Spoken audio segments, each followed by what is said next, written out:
नमस्कार। आप सभी का स्वागत मेरे channel mix and match station पर।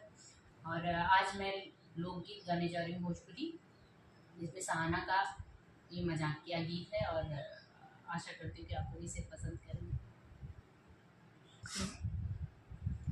अरे मुरई मंगनी पत्ता लियई न मार दिहनी, झापड़ दुई चार मार दिहनी, झापड़ दुई चार मार दिहनी। अरे मुरई मंगनी पत्ता लियई न मार दिहनी, झापड़ दुई चार मार दिहनी, झापड़ दुई चार मार दिहनी। अरे अपनी बखरिया से निकले सासुरानी, निकले ससुरानी के मरलस, हमरे बेटा दुलरुआ के मरलस, हमरे राजा दुलरुआ के मरलस। अरे मरनी तय सासू अपने मर्द के हो, अपने मर्द के हो, ओहू में कुछ लागे तोहार, ओहू में कुछ लागे तोहार, ओहू में।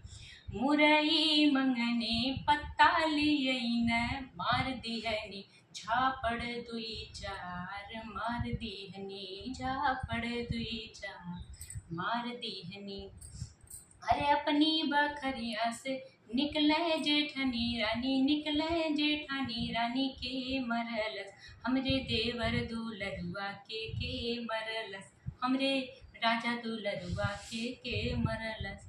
अरे मरनी तय जेठनी अपने मर्द के हो, अपने मर्द के हो, ओहू में कुछ लागे तोहार, ओहू में कुछ लागे तोहार, ओहू में। मुरई मंगनी पत्ता लियई न मार दिहनी, झापड़ दुई चार मार दिहनी, झापड़ दुई चार मार दिहनी। अपने आंगनवा से बोले नानद रानी, बोले नानद रानी के मरलस, हमरे भैया दुलरुआ के मरलस, हमरे भैया दुलरुआ के मरलस। अरे मरनी तय ननदा अपने मर्द के हो, अपने मर्द के हो, ओहू में कुछ लागे तोहार, ओहू में कुछ लागे तोहार, ओहू में।